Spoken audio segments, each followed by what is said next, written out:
When faced with challenges and difficult situations, we often hear that phrase, "Are you a man or are you a mouse?"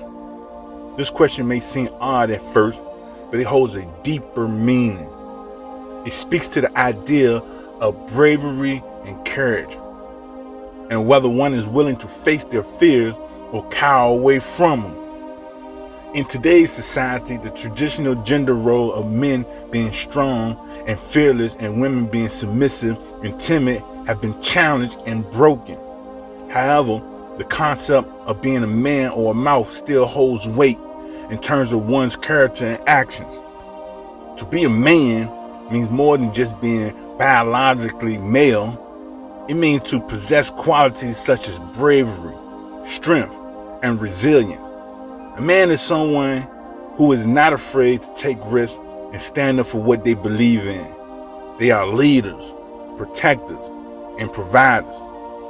They are not afraid to face challenges head on, and they do not shy away from their responsibilities.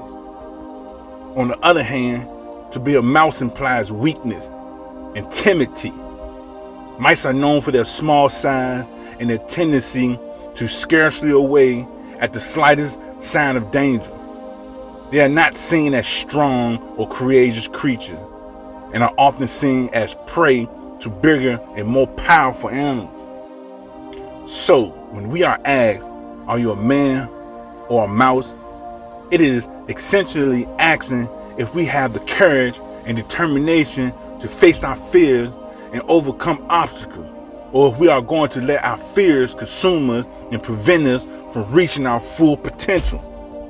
However, the concept of being a man is not limited to just one gender. Women can also possess these qualities and can be just as strong and courageous as men. The idea of being a mouse also applies to both men and women, and anyone can succumb these fears and insecurities. It challenges us to be brave and face our fears, to take responsibility for our actions, and to be the best version of ourselves. So the next time you are faced with a difficult decision or a challenging situation, ask yourself, am I a man or am I a mouse? And let your actions be the testament of your answer. Schwabby Dobby.